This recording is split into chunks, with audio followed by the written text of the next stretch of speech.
डोंगर खोऱ्यात रहूर आम्ही आहो आदिवासी र. या आदिवासी समाजातील एक क्रांतिसूर्य उदयास आला. त्याच क्रांतिसूर्य भगवान बिरसा मुंडा यांच्याविषयी मी तुम्हाला माहिती सांगणार आहे. बिरसा मुंडा हे 19व्या शतकातील भारतीय आदिवासी स्वतंत्र सैनिक तसेच मुंडा जमातीतील लोकनायक होते. त्यांनी आदिवासींच्या जमिनीचे रक्षण करण्यासाठी ब्रिटिशांविरुद्ध बंड केले. त्यांचे अनुनायक त्यांना धरती आबा म्हणजेच पृथ्वीचे पिता असे म्हणत. अशा या तेजस्वी क्रांतिकारकांचा जन्म 15 नोव्हेंबर 1875 रोजी सुगाना व करीमी यांच्या आदिवासी दाम्पत्याच्या पोटी रांची येथील अलीहुतू येथे झाला. बिरसाचे आई वडील शेतमजूर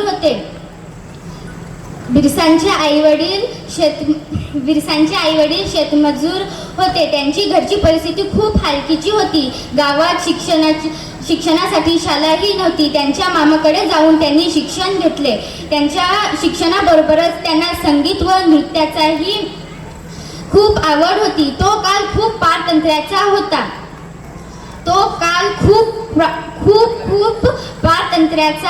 होता. सर्व देश हा इंग्रजांच्या गुलामगिरीत होता. जंगलात राहणारे आदिवासीही या गुलामगिरीतून वाचले नव्हते. इंग्रजांचा वन कायदा हा आदिवासींच्या जंगलाचा पारंपरिक नकार दिला होता. म्हणजेच आदिवाशांमध्ये इंग्रजांविरुद्ध असंतोष आला होता. 1894 साली बिहारमध्ये दुष्काळ झाला. या दुष्काळामध्ये रोगराई पसरली. म्हणजेच लोक खूप मरण पावले. या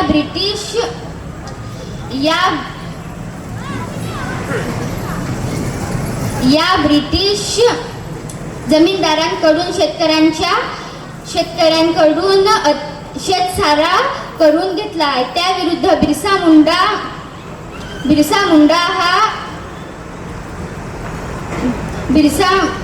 बिरसा मुंडांनी वेळोवेळी जन आंदोलन केले. त्यांनी संतप्त होऊन इंग्रज सरकारने 1895 साली बिरसा मुंडाला 2 वर्ष सक्त तुरुंगात मजुरीची शिक्षा दिली. त्यांना महाजी हजारीबागी येथे ठेवले गेले. बिरसा मुंडा हे तुरुंगात होते तेव्हा त्यांनी इंग्रज हे मुलासकट उपटून टाकण्याचा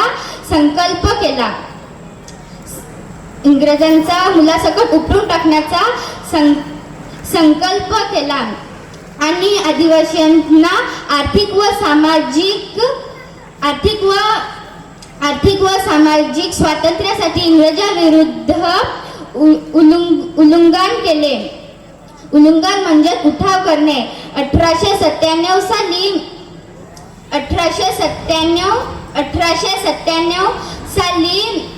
बिरसा मुंडाच्या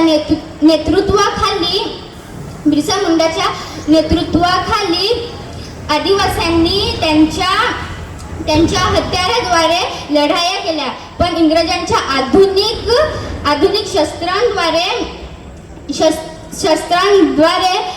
शस्त्रांद्वारा समोर व सैन्य बलांसमोर आदिवासी जनते हे कमी पडले. 1900 मध्ये जेव्हा बिरसा मुंडा हे डोंगरात आदिवासींना मार्गदर्शन करत होते तेव्हा त्यांना ब्रिटिशांनी अचानक हल्ला केला. त्या अचानक हल्ल्यामुळे खूप भीषण लढाई झाली. त्या लढाईमध्ये बिरसा मुंडा हे इंग्रजांच्या हाती लागले. बिरसा मुंडा हे त्यांच्या हाती लागले आणि बिरसा मुंडांना इंग्रजांनी रांची येथील कारागृहात ठेवले. त्या कारागृहात बिरसा मुंडांवर त्यांनी खूप अत्याचार केले. त्या अत्याचारामुळे 9 जून 1900 मध्ये बिरसा मुंडाला अस्त पावले. भारतीय स्वातंत्र्य लढ्यात बिरसा मुंडांचं नाव अमर झालं. बिरसा मुंडा पाठीशी आमच्या परवा नाही जीवाची, इमाही आहे पाठीशी आमच्या परवा नाही जीवाची. जय जवाहर, जय आदिवासी. गुड जन्मी. सर्वांना मानाचा जोहार. माझं नाव सागर सोनी ईश्वर कुराडे. माझ्या विषयाचे नाव आहे क्रांतीसूर्य बिरसा मुंडा. काल रात्री स्वप्नात माझ्या बिरसा आले होते. काल रात्री स्वप्नात माझ्या बिरसा आले होते आणि म्हणाले, आम्ही आदिवासी म्हणून जन्माला आलो, आदिवासी म्हणून जगलो, आदिवासी म्हणून आदिवासींच्या हक्कांसाठी लढलो आणि शेवटी आदिवासी नाव घेत मरण पावलो. आणि शेवटी आदिवासी नाव घेत मरण पावलो.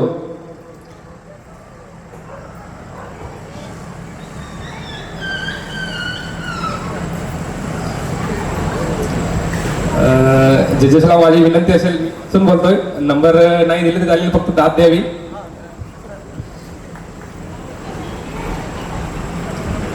काल रात्री स्वप्नात माझ्या बिरसा आले होते आणि म्हणाले, कमाल आहे ना, आम्ही आदिवासी म्हणून जन्माला आलो, आदिवासी म्हणून जगलो, आदिवासी म्हणून आदिवासींच्या समाजासाठी लढलो आणि शेवटी आदिवासी नाव घेता मरण पावलो.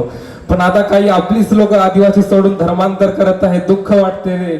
यावर मी म्हणालो, हो खरं आहे, पण सर्वांना आपल्या मनाप्रमाणे जगण्याचा आणि तसंच धर्मांतरी करण्याचा संविधानाने अधिकार दिला आहे.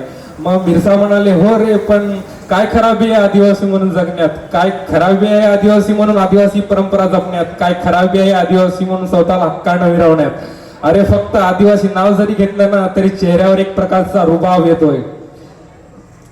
मी म्हणालो, होय खरंय, दिसतंय तुमच्या चेहऱ्यावर, पण काय करणार, आपलीच लोक ऐकत नाहीत. मी ऐकले होतं धर्मांतराच्या नावाखाली आदिवासींची फसवणूक होताना, धर्मांतराच्या नावाखाली आया बहिणीच्या आबरूवर हात टाकताना. यावर बिरसा म्हणाले, मग तुम्ही बघत काय बसला होता, उचलायला हवा होता तीर कमान, त्या हरामखोरांच्या तीर काळजा पार करायला हवा होता.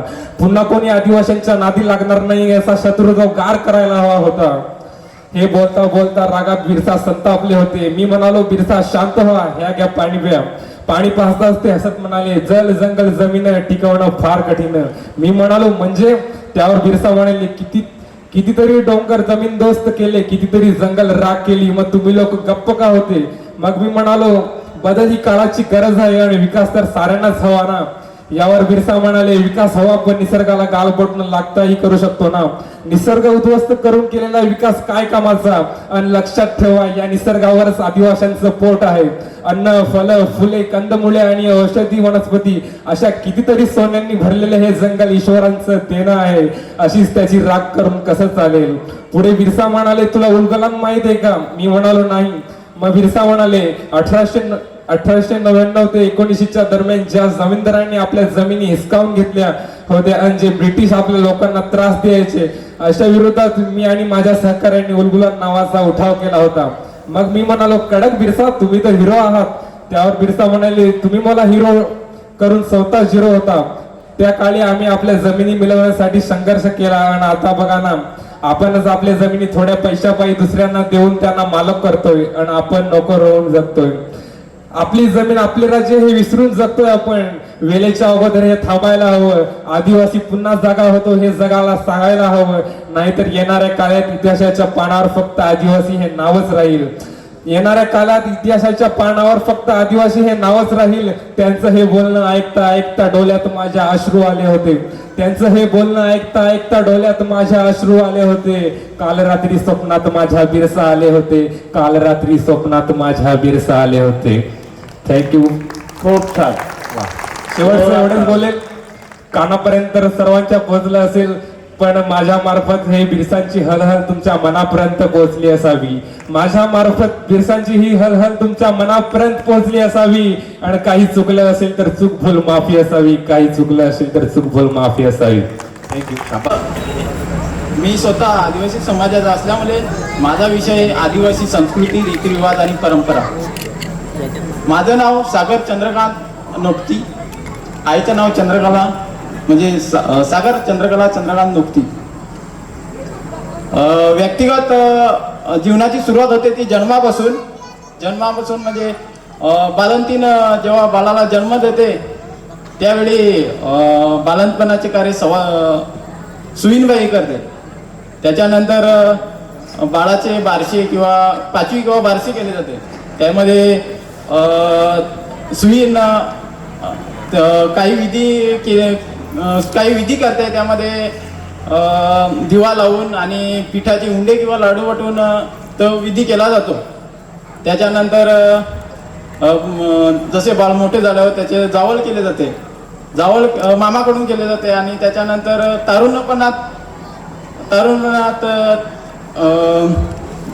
तारुण्यपणात त्या बाळाचे लग्न केले जाते.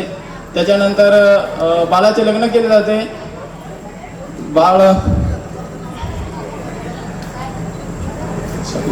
बाळाचे लग्न केले जाते. लग्नामध्ये विशेष म्हणजे रामरामी दिली जाते. वडीलधाऱ्या माणसाकडून रामरामी दिली जाते. काही कालांतरानंतर जर व्यक्तिगत जीवनाचं पत्नी काही वेगळे होण्याचा विचार करत असेल तर वडीलधाऱ्या माणसाकडून त्यांना काडीमोड दिला जातो. आणि जर एखादा समजा कोणी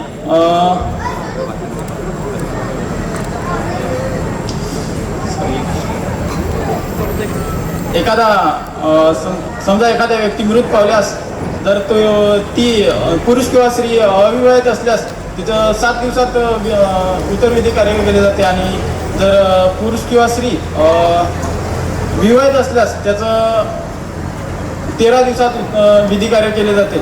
विधी कार्यामध्ये विशेष म्हणजे आदल्या दिवशी रात्र असते आणि दुसऱ्या दिवशी पाणी देण्याचा कार्यक्रम केला जातो. रात्र म्हणजे रात्रीच्या ज्या दिवशी रात्र असते त्या दिवशी आदिवासी समाजात बाताड्या म्हणजे जो आदिवासी स्थानिक भाषेमध्ये देवी देवतांची स्तुती करतो. त्याच्यानंतर दुसऱ्या दिवशी पाणी देण्याचा कार्यक्रम केला जातो. व आदिवासी समाजात वर्षभरात विविध सण उत्सव, छोटे मोठे सण उत्सव साजरे केले जातात. त्यामध्ये आंब्याचा देव केला जातो. घटस्थापनेपासून नवरात्रीपर्यंत आदिवासी समाज भगत असतात. ते भगत लोक कडक व्रत करीत असतात. त्याच्यामध्ये नवीन वारेकरी असतात, त्यांना वारे चढवण्याचा सुद्धा कार्यक्रम वारे चढवण्याचा सुद्धा विधी असतोय, तो केला जातो.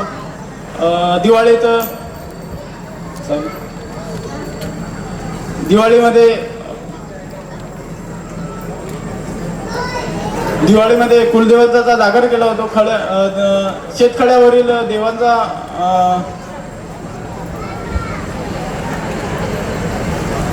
आदिवासी समाज निसर्गाला आपले देव मानतो. म्हणून त्यामध्ये महादेव, गंगागौर, धर्तरी, कंसरी, गावदेवी, वाघदेव, हिरवादेव, हिमाई अशा विविध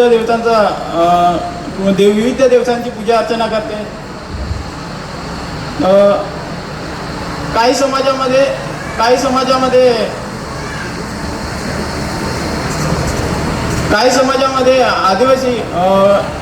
समाजामध्ये एखादी विधवा स्त्री असेल तर तिला थोडा डावळले जाते. परंतु आदिवासी समाजामध्ये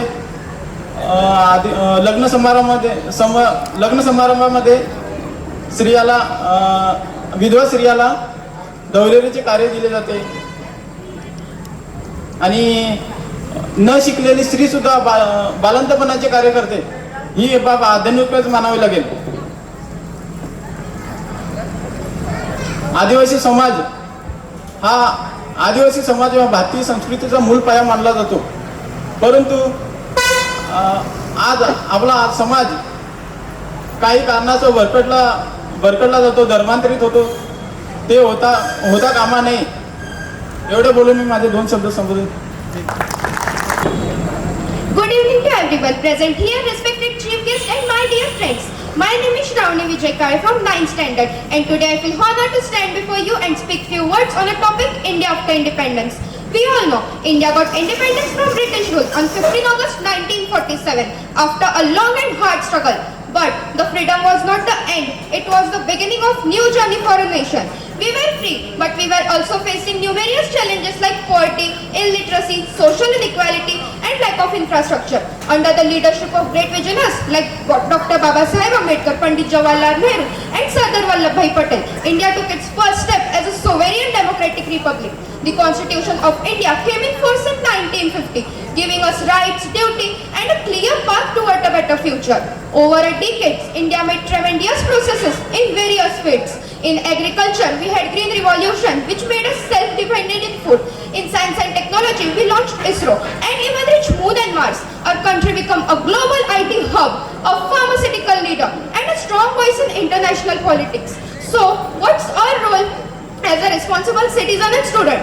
It's our duty to contribute to our nation. Let us be honest, work hard, respect each other. Only then can we fulfill the dreams of our freedom fighters and make India a great nation. Let's take inspiration from past and move towards with hope and dedication. लड़े जंग वीरों की तरह जब खून खौल फौलाद हुआ, मरते दम तक डटे रहे थे, तभी तो देश आजाद हुआ, तभी तो देश आजाद हुआ. जय हिंद, जय Bharat. Thank you so much. नमस्कार, माझं नाव डॉक्टर प्रतिभा विजय काळे. मला माहिती आहे खूप उशीर झालेला आहे, सगळ्यांना भूक लागलेली आहे, तरी पण फक्त जास्त वेळ नाही घेणार, थोडासा वेळ घेईल. सगळ्यांनी खूप सुंदर भाषणं दिली, खूप सुंदर आपल्या आदिवासी संस्कृतीबद्दल, आपल्या बिरसा मुंडांबद्दल खूप सुंदर विचार, आपल्याला नवीन माहिती कळली. आपल्याला जे माहिती नव्हतं, ज्या संस्कृतीबद्दल आपण ज्याच्यात राहतो, वावरतो, त्यांच्याबद्दल आपल्याला बरंचसं ज्ञान मिळालं. सगळ्यांनी सगळे विषय बोलले, पण एक विषय राहिला, महिला कुठे आहेत? आपल्याला संविधानाने 51% रिझर्वेशन दिलंय महिलांना. त्या पण स्वातंत्र्यात असणारच ना. स्वातंत्र्य लढा त्यांच्याशिवाय पूर्ण होऊच शकत नाही. कुठलाही लढा घ्या, प्रत्येक यशस्वी पुरुषामागे एका स्त्रीचा हात असतो, निश्चितच ना. आदिवासी स्वातंत्र्य लढ्यांमध्ये स्त्रिया कुठे आहेत? त्यांच्याशिवाय हा लढा पूर्ण होऊच शकत नाही. सर्वात आधी नाव घेईल मी झलकारी देवींचं. खूप लढी मर्दानी वो तो झाशीवाली राणी थी. आपल्याला सगळ्यांना माहिती लक्ष्मीबाई, पण लक्ष्मीबाईंच्या पाठीमागे कोण होतं? त्यांचं सेनापतित्व कुणी केलं होतं? आपल्या झलकारी देवींनी. शेवटपर्यंत, शेवटच्या श्वासापर्यंत ज्या पद्धतीने लक्ष्मीबाई लढल्या, त्याच पद्धतीने झलकारी देवी सुद्धा लढल्या. त्याच्यानंतर नाव घेते फुलेश्वर देवींचं. स्वर्गदेव सिवंत सिंग हे त्यांचे पती राजे होते. त्यांच्या देहांतानंतर जे त्यांचं राज्य होतं ते ओस पडलं, पण राणीने शेवटच्या श्वासापर्यंत स्वतःचं राज्य ब्रिटिशांच्या विरुद्ध लढवलं, त्यांच्या हातात जाऊ दिलं नाही. त्याच्यानंतर द क्वीन ऑफ नागाज राणी गायदी नल्लू, त्यांचे जे बंधू होते हेपो जादोनाग यांनी जे हेरांका आंदोलन सुरू केलं नागालँडमध्ये, ते आंदोलन सुरू असताना त्या आंदोलनामध्ये त्यांच्या भावाचा मृत्यू झाला. त्या फक्त 13 वर्षाच्या होत्या. त्यांनी 13व्या वर्षी तो लढा दिला आणि त्या लढा देता देता ब्रिटिशांनी त्यांना कैद केलं. ब्रिटिशांना कैद केल्यानंतर त्यांनी किती वर्ष त्यांना तुरुंगात ठेवलं असावं? आपण एक जस्ट विचार करा. आपण 1 वर्ष 2 वर्ष त्या वयाच्या म्हणजे 13 वर्षापासून ते 1947 साली जेव्हा भारताला स्वातंत्र्य मिळालं, इतकी वर्ष पंडित जवाहरलाल नेहरू जेव्हा आपले पंतप्रधान झाले, तेव्हा त्यांना जेलमधनं बाहेर काढलं. आपल्या आयुष्याची उमेदीची वर्ष त्यांनी तुरुंगात घालवली. कशासाठी घालवली? देशासाठी घालवली. त्याच्यानंतर आपले जे आदिवासी लोक म्हणा किंवा आपले जे स्वातंत्र्य सैनिक हे जेव्हा गुप्त व्हायचे, त्यावेळी त्यांच्या गुप्त झाल्यानंतर त्यांना जेवण खाणं पाणी कोण द्यायचे? त्यांना या आदिवासी स्त्रियाच त्यांना जेवण खाणं पाणी सगळं द्यायचे. राणी नॉट बट द लिस्ट. आतापर्यंत स्वातंत्र्यामधलं बघितलं पण आजही ते कुठल्याच क्षेत्रात मागे नाही आहेत. आपले जे द्रौपदी मुर्मू आहेत, 25 जुलै 2022 15व्या राष्ट्रपती आपल्या द्रौपदी मुर्मू झाल्या. त्याही संथाल समाजाशी निगडीत आहेत.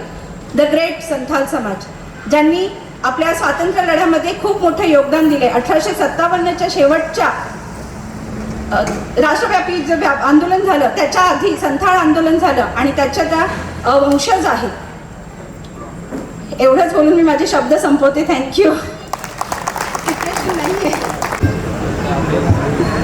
जय बिरसा, जय वाघोबा, जय आदिवासी. येथे जमलेल्या सर्व आदिवासी आया पोरांनो, आबादादांना मानाचा जोहार. आज मी आदिवासी संस्कृती, रीतिरिवाज व परंपरा याविषयी बोलणार आहे. जगात सर्वात जुनी आणि महान संस्कृती म्हणजे आदिवासी संस्कृती. आदिवासी संस्कृती टिकवून ठेवण्यामध्ये महिलांचा खूप मोठा वाटा आहे. ढवलेरी असो की सुवासीन असो, सुईण असो की लग्न चौकाळणारी बाय असो, भगत असो की तारपकरी असो, या सर्वांनी आजपर्यंत आदिवासी संस्कृती टिकवून ठेवली आहे. आदिवासी संस्कृतीमध्ये डोसे आईने गायलेले म्हणजेच म्हाताऱ्या आईने गायलेले बोल खायचे गाणे, बांधवणी गाणे, कोलसाडी देश गाणे, धानं कुटण्याचे गाणे, दारोठा गाणी, दासोरा गाणी, उंबरमेट गाणे, देवांचे गाणे, वानाच्या पापड्यांचे गाणे, पित्रा आठवण्याचे अंघोळीचे गाणे, बाशिंगाचे गाणे म्हणजे आदिवासी चालीरीतींचा सिनेमाच होय. आदिवासी परंपरा वेगवेगळ्या कार्यक्रमातून आपुलकीने जपल्या जातात. कोली भाजी खाणे, मूठ टाकणे, चूड, चिखली, गावदेवीची साथ करणे, खल्याचं नैवेद्य करणे, देवांवर आंबे ठेवणे, बोहाडा, सटीपूजन, दिवस कार्य, बायांचे जागरण, दिवस कार्य या परंपरा आजही जिवंत आहे. आदिवासी नाचांची तर बातच नाही. तारपंच्या नालावर नाचरली ढुंढुरली, कामंडी नाचत आलेली सोंगे, धुमशाच्या तालावरील तुरनाच, टिपरांच्या आवाजातील पेरणनाच म्हणजे आदिवासींच्या अंगात संचारलेला जोश. भाताची झोडणी झाल्यावर, खल्यावर नैवेद्य केल्यावर धांगली भक्ताने सांगितलेली कणसरी मातेची कहाणी आदिवासी निसर्गपूजेची महानता सांगून जाते. तर दिवस कार्यामध्ये दिसखंडामध्ये आत्म्याची झालेली मुक्ती डोळ्यात पाणी आणते. आणि हो, आदिवासी देव चौकात दाखवलेले हिरवा देव, हिमाय, गावतोरी, कोरवण, कुंडीक देव, कणसरी, नारायणदेव, चांद, सूर्य, फळाची देवता हे आदिवासी संस्कृतीचे प्रतिबिंबच आहे. आणि हो, अजून मी तुम्हाला एक महत्त्वाचं सांगणार आहे, त्यामुळे लक्ष देऊ नये का. जसे जसे आपण मोठे होतो आणि पुढच्या शिक्षणासाठी कॉलेजला जातो तेव्हा आपल्याला जात पडताळणीचा विषय होतो व तिथे आपल्याला आपल्या कुलदेवतांची नावे विचारली जातात. तर तिथे आपण कुलदेवतांची नावे न सांगता इतर देवांची नावे सांगतो व आपली जात पडताळणी नाकारली जाते. तर मी आपल्या समोर काही कुलदेवतांची नावे सांगते. हिरवा देव, हिमायदेवी, नारायणदेव, हिरोबादेव, ब्रह्मदेव, तसेच वीर आहेत. कानवीर, तानवीर, बाटावीर, चोखावीर. आपल्या देवी या लग्नाचा चौक असतो त्यात करडाफणी, केनावत, वेणावत, फुलावत, झेलावत, गुलालवंती, शेंद्रावंती, कुंकावंती, हळदावंती, अग्रावंती, रक्तावंती, मासावंती, खोडावंती, वेसावंती ह्या आपल्या देवी आहेत. आपल्या सवर देवी सुद्धा आहेत. मूळ बालकीन सौरी, कलनवाली सौरी, अग्रावंती सौरी, मोगरावंती सौरी, कोलंबाई सौरी, चाफावंती ह्या आपल्या सौरी आहेत. तसेच आपण दिवाळीच्या सणाला तारपण असतो. तारपेची जी काठी असते त्याला घोलकाठी म्हणतात. त्यावर ज्या चपल्या असतात त्यांची सुद्धा नावे आहेत. त्यांची नावे रुपली, सुपली, पायली, टिपरी, झिपरी, सोनाय, जानकाय, मानकाय, आंबी ही त्यांची नावे आहेत. त्याचप्रमाणे आपल्या लग्नाच्या देव चौकात जी हिमाय देवी असते त्याच्या खाली 7 बैलांचा तांडा असतो. त्या बैलांची सुद्धा नावे आहेत. धवलानंद, पवलानंद, चांग्यानंद, हर्षानंद, फशानंद, मिंडानंद, चांद्यानंद आणि त्याचे 2 गुराखी आहेत. त्यांची नावे हाक्यावंजारी आणि भोमेवंजारी. अशा या माझ्या महान आदिवासी संस्कृतीचा मला अभिमान आहे. जाता जाता पुन्हा एकदा सगळ्यांना मानाचा जोहार. जोहार जिंदाबाद. आदरणीय व्यासपीठ आणि सर्व स्पर्धक आणि जमलेले इथे ग्रामस्थ सगळ्यांना माझा नमस्कार. खरं तर मला संधी मिळाली. सगळे परीक्षक जे आहेत ते खूप त्यांचा अनुभव आहेत आणि अनुभवी आहेत. काही जण जे स्पर्धक इथे होते ते सुद्धा अनुभवी होते. त्यांना आम्ही काय जज करणार. आणि संधी दिल्यामुळे साहेबांचे आणि कुमावत सर सगळ्यांचे खूप खूप धन्यवाद. आता आपण 150वी जयंती साजरी करतोय 15 तारखेला आहे आणि त्याच्यामुळे हे कार्यक्रम आपले चालू आहेत. तर याच्या आधीच्या कार्यक्रमांना यायला नाही जमलं. तर बिरसा मुंडा यांच्याबद्दल अनेकांनी माहिती सांगितली, खूप छान माहिती सांगितली सर्व स्पर्धकांनी. पण त्याच्यातली आणखी थोडी अशी काही माहिती आहे की जे जालियनवाला बाग हत्याकांड होतं त्याच्या आधी आपल्या बिरसा मुंडांच्या काळामध्ये एक हे झालं होतं, म्हणजे जवळजवळ त्याची कुठे नोंदच नाही. एक नॅशनल न्यूज होतं आणि त्याच्यामध्ये एक बातमी छापली गेली होती. त्याच्यामध्ये जवळजवळ 400 लोक त्या काळी मेले होते. आणि ते कशासाठी, तर बिरसा मुंडांना हे करण्यासाठी, त्यांना एक स्फूर्ती मिळण्यासाठी त्यांना एक कारण होतं की त्यांना जे शाळेमध्ये धर्मांतर करायला लावत होते. तर धर्मांतर करत असताना त्यांचा एक मित्र सोमा नावाचा त्याने धर्मांतर केलं होतं आणि तो आजाराने मेला. आणि धर्मांतर केल्यामुळे तिथले जे ब्रिटिश लोक होते त्यांनी सांगितले की ह्याचा जेव्हा मृत्यू झाला तेव्हा ह्याला गाडलं पाहिजे. आणि बिरसा मुंडांची इच्छा होती आणि त्यांच्या मित्राची पण इच्छा होती की त्याला न गाडता आपली जी हिंदू संस्कृती होती त्याच्या पद्धतीने त्याला जाळण्यात यावं असं त्यांची इच्छा होती. पण हे काही त्यांनी मान्य केलं नाही. आणि ह्याच्यातून बिरसा मुंडांना एक क्रांती मिळाली की आमच्यावरती जो अन्याय होतो, आदिवासी लोकांवरती जो अन्याय होतो हा आम्ही का सहन करावा. तर जवळजवळ त्या काळी 400 लोकांचा ढीग पडला होता.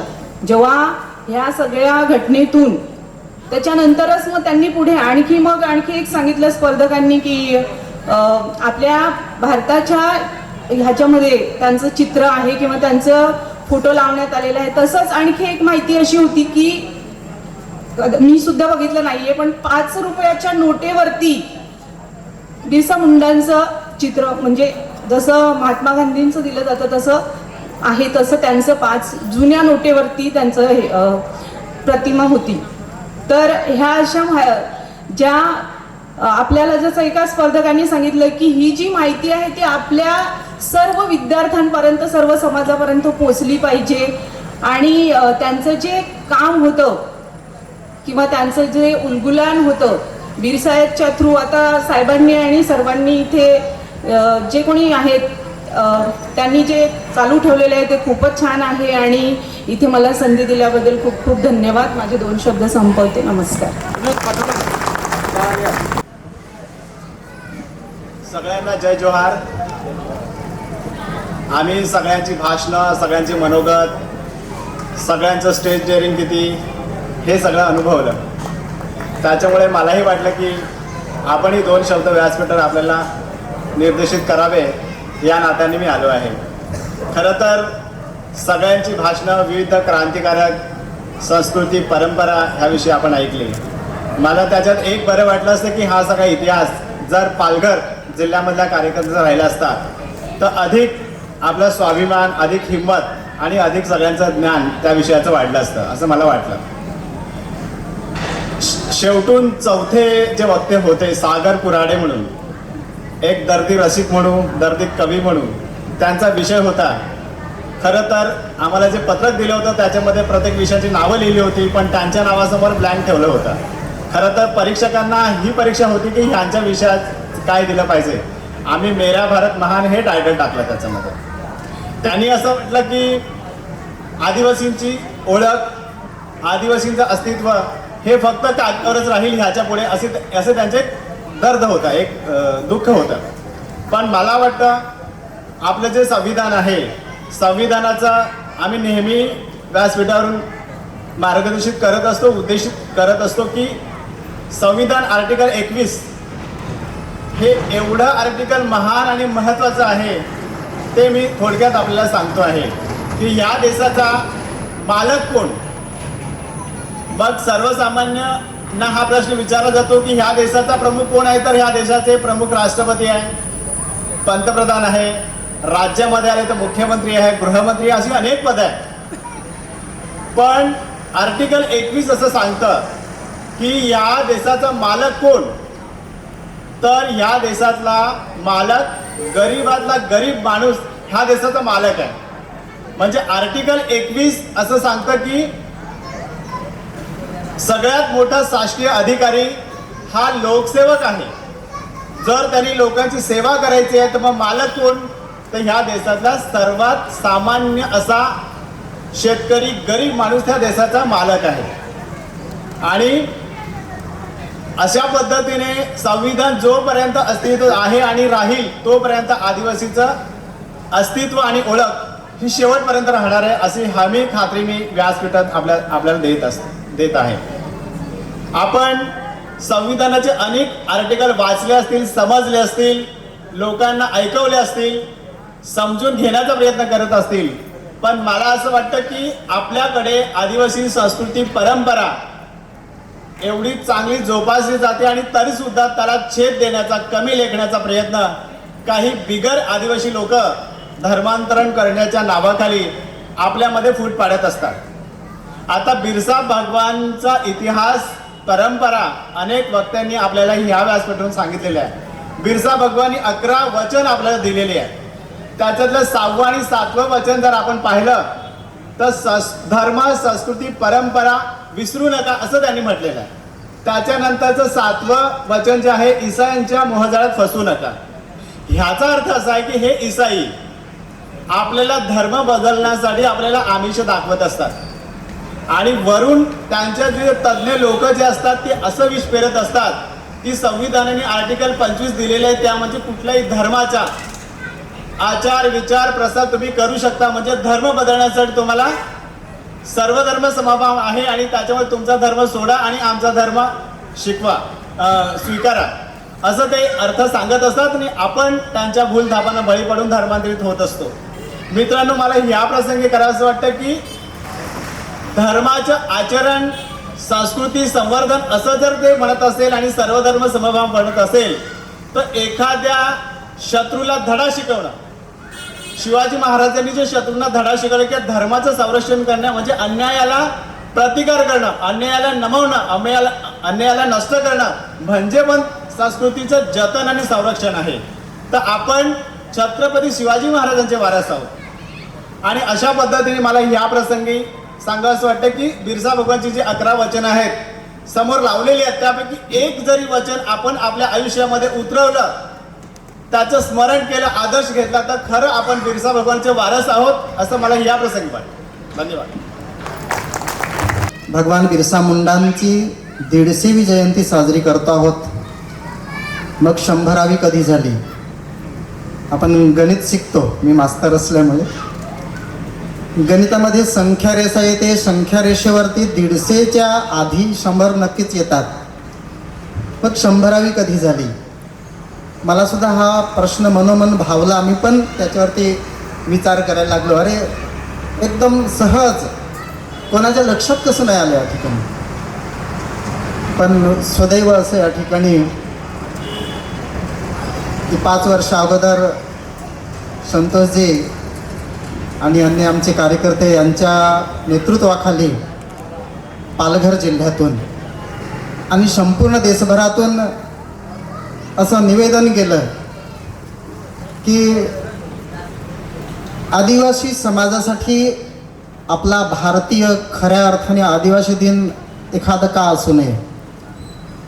संपूर्ण देशभरातून निवेदन देत असताना विषय असा आला की भगवान बिरसा मुंडांची जयंती हाच आदिवासी दिन, राष्ट्रीय आदिवासी दिन म्हणून भारत सरकारने घोषित करावा.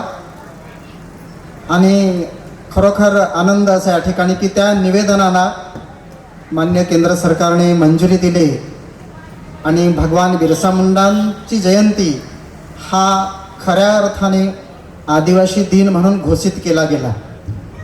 मग काल परवाच्या दिवशी आम्ही जो 9 ऑगस्ट साजरा केला तो काय या ठिकाणी, तर तो अभ्यासाचा विषय आहे. खरं म्हणजे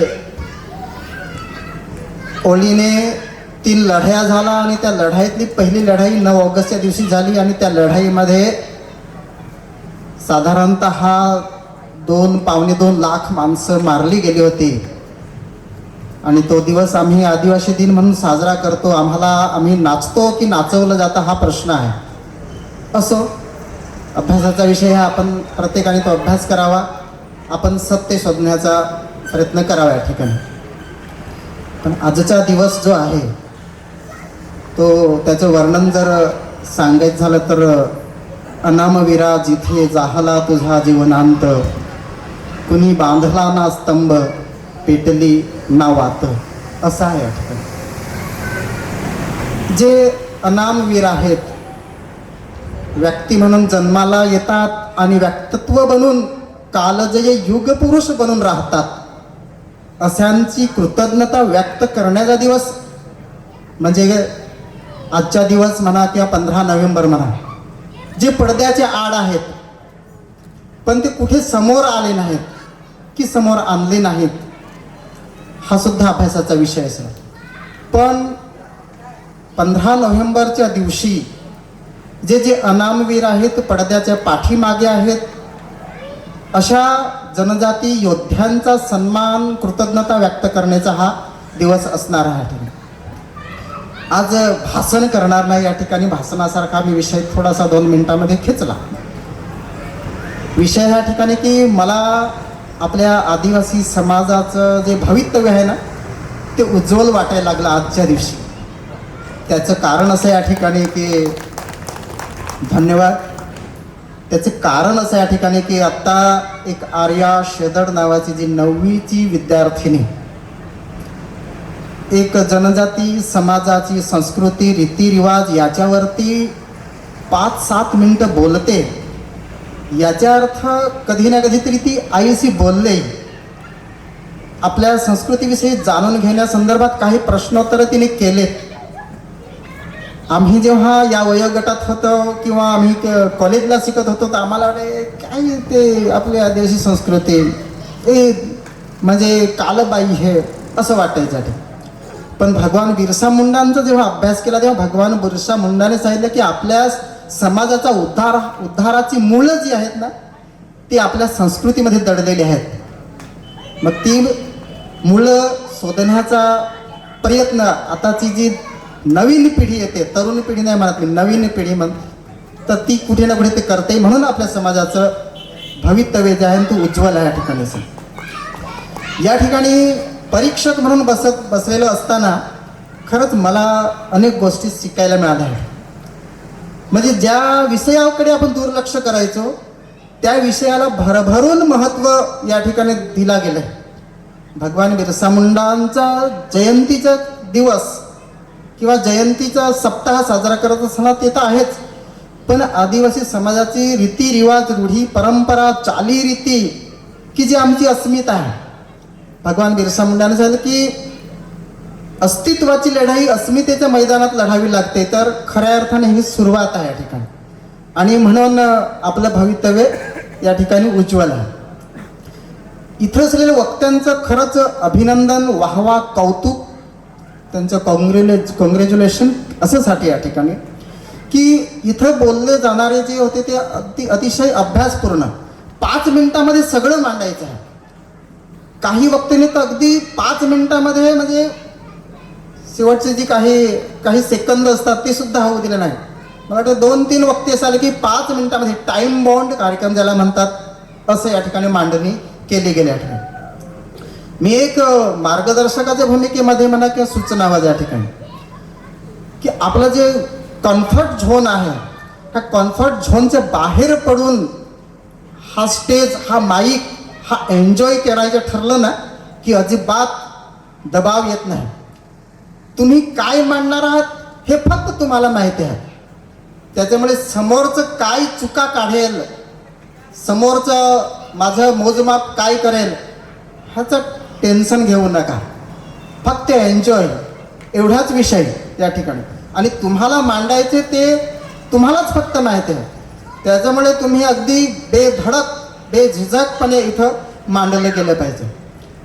दुसरा विषय या ठिकाणी की अतिशय चांगलं मांडलं असतानाच या ठिकाणी की सांगताना की तयारी हा विषय आहेच, पण ह्याची तयारी जी आहे ना ती अगदी वाचनापासून, चांगलं ऐकण्यापासून सुरुवात होते. आपल्या आजूबाजूला कोणताही विचारधारेचा कार्यक्रम असेल, कोणताही एखादा राजकीय पक्ष पार्टीचा का असे ना, पण तिथं गेलं पाहिजे. तिथं जा, तिथून काही चोरता आलं चांगल्या गोष्टी नाही तर चोरायला हरकत नाही. म्हणजे काय चोरायचं, एखाद्या वक्त्याचं निरीक्षण करा. तो वक्ता बोलतो कसा, तो वक्ता एखादा शब्द फिक करतो कसा या ठिकाणी, त्याची हातवारे कसे येत आहेत वगैरे, तो नजर कशी टाकते ह्या ठिकाणी, हे बघा. आणि ह्या चांगल्या गोष्टी तिकडनं घ्यायला अजिबात हरकत नाही. दुसरा विषय या ठिकाणी की सांगतो ना की वक्तृत्वाचा जो आधार आहे तो तुमचं वाचन असणार या ठिकाणी. एक व्हिडिओ मी ऐकला होता, त्याचं नाव लक्षात नाही आलं या ठिकाणी, पण त्याने एक सुंदर असं म्हणजे वाक्य एक सांगितलं की ते वाक्य असं की वाचा, वेचा आणि नंतर वचा. म्हणजे जेवढं वाचन करता तेवढं वाचा, त्याच्यातून जेवढं घेता येईल तेवढं घ्या आणि नंतर त्याच्या आधारावर तुम्हाला जे बोलता येईल ते बोला. शब्द भांडार, शब्द साठा, वाक्य प्रयोग हा जेव्हा आपला वाढला तेव्हा ऑटोमॅटिकली आपलं जे वक्तृत्व आहे ना ते सजतं आणि मग वक्तृत्वापासून सुरुवात होते, प्रभुत्वापर्यंत जाते आणि मग तुम्ही सभा जिंकता या ठिकाणी. आणि म्हणून मी सांगतो या ठिकाणी की इथं असलेले जे वक्तृत्व वक्ते होते अतिशय चांगल्या दर्जाचेच. त्यांची सुरुवात नाही, मला मी तर काही जण असं म्हणेन या ठिकाणी की अतिशय उच्च दर्जाचे. त्यांचा आत्मविश्वास पण मी बघितला या ठिकाणी. असं त्यांचे चारी बाजूला जी नजर होती ती नजरही बघितली या ठिकाणी. त्यांचं देहबोली ही सुद्धा बघितली या ठिकाणी. म्हणजे पाठांतर असा त्याचा मुद्दा होता. पाठांतर मी कुठे जाणवलंच नाही, पण मुद्दा असल्यामुळे त्याचा विचार करणं भाग होतं, तिथं मार्क्स देणे भाग होतं म्हणून दिले आम्ही या ठिकाणी. पण कुठेही पाठांतराचं जाणवलं सुद्धा नाही. एवढं अतिशय परिणामकारक प्रभुत्वपणे या ठिकाणी मांडणी करत होते. आणि म्हणून मी पुन्हा इथं ज्यांनी आपली भाषणं ठेवलीत, विचार मांडलेत, त्या सर्वांचं अभिनंदन करण. छान. आणि खरंच तुम्ही तुमचं आणि समाजाचं सुद्धा नेतृत्व करण्यासाठी तुम्ही सक्षम आहात. एवढे बोलून मी थांबतो. धन्यवाद. जय हिंद, जय महाराष्ट्र. तुमचं बोलणं ऐकून एक मनाचं वाटतं.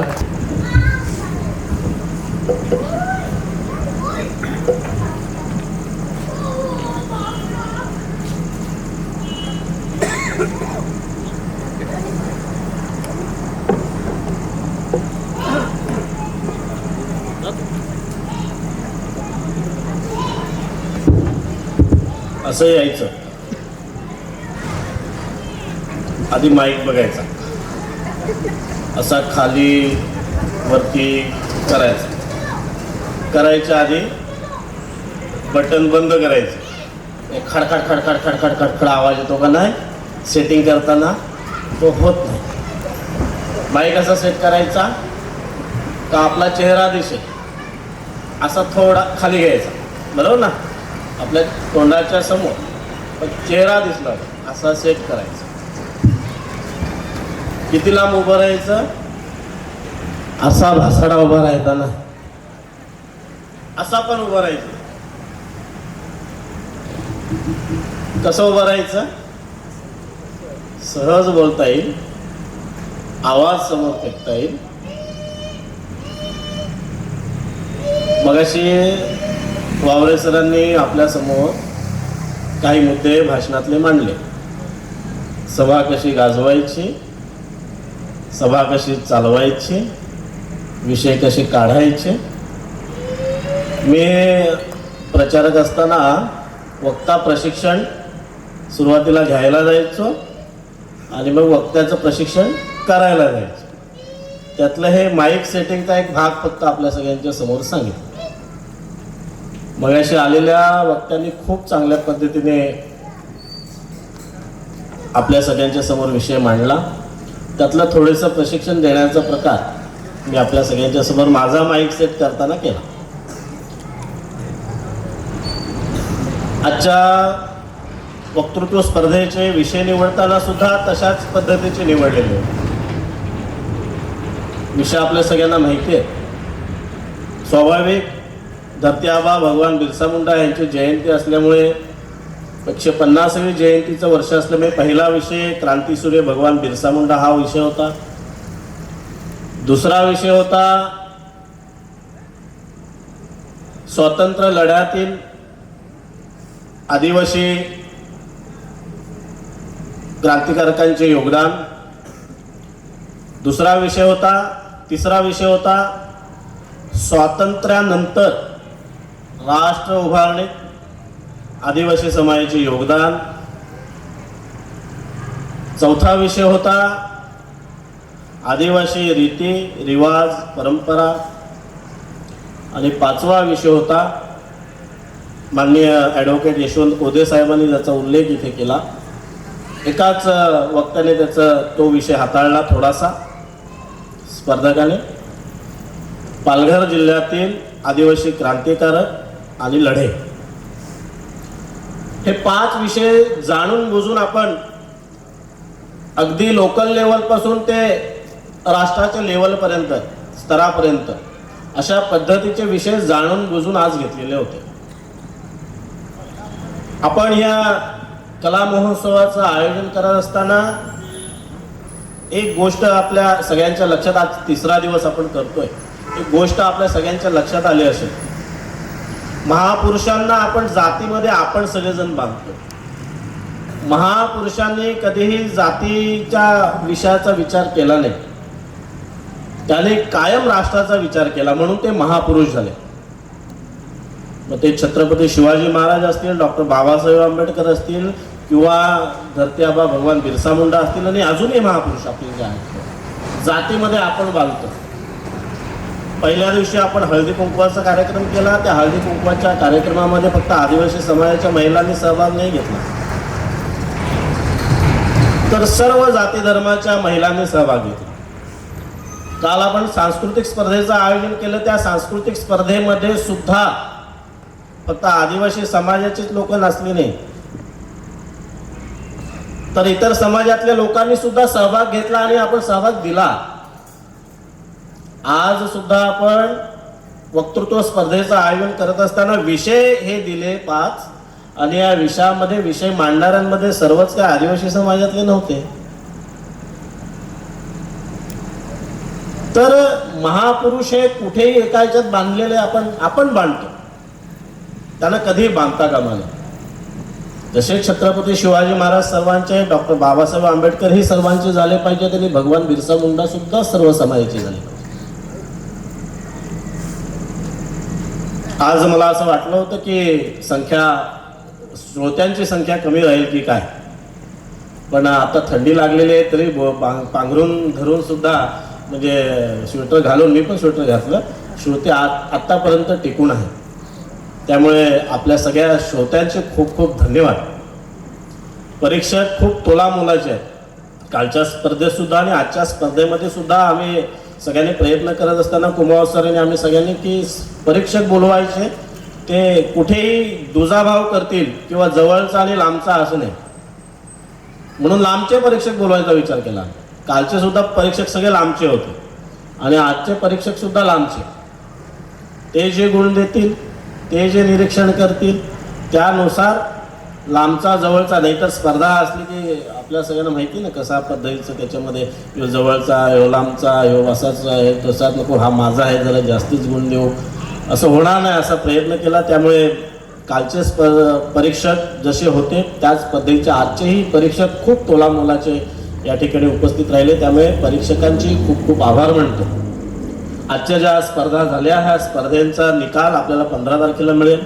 त्याच ठिकाणी आपण 1, 2, 3 क्रमांक यांना बक्षिसं देऊ आणि ज्यांनी या स्पर्धेमध्ये भाग घेतला त्या प्रत्येकाला सन्मानपत्र आणि सन्मान चिन्ह आणि ज्यांचे क्रमांक येतील त्यांना बक्षिसाची जी रक्कम आपली 8,000, 5,000 आणि 3,000 ठरलेली आहे ती रक्कम सुद्धा आपण त्या ठिकाणी देणार आहोत. 15 तारखेला मोठ्या उत्साहाने आपण सगळ्यांनी या भव्य शोभायात्रा, त्यानंतर माननीय संदीपजी धुर्वे यांचं उद्बोधन मनोरच्या नाक्यावर, इथनंच रॅली सुरू होईल, शोभायात्रा सुरू होईल, ती मनोरच्या नाक्यावर संपेल, त्या ठिकाणी उद्बोधन होईल, बक्षिसाचं वितरण होईल. आपण सगळ्यांनी मोठ्या संख्येने त्या ठिकाणी उपस्थित राहावे. या ठिकाणी परीक्षक आपण सगळे जण या सगळ्यांचेच खूप खूप आभार मानतो. आणि पहिले दिवस आपले नाचलो तो, काल हो नाचलो तोच, तर किशोर दादा आता काय लावशील? आता आपला गरबाने काय नाचवशील? सांग ना काय नाचवशील? आता आपला तारपा नाचायचा, पेरण धरायचा न सगळ्याही घरा जाण जेवण निघायचा. धन्यवाद. चला वाजव बरं एकदा. आपला परीक्षकांनी आपलं काम नाही ते आम्हाला एकत्र करून द्या. वाजव. खुर्च्या उचला, बाजूला टाका ना, पेरण धरा. संचिता घे सगळ्यांना. चला चला चला चला चला चला चला. मी पण येतो नाचायला. काही स्टेजवर या. तुझे भाऊ घ्या.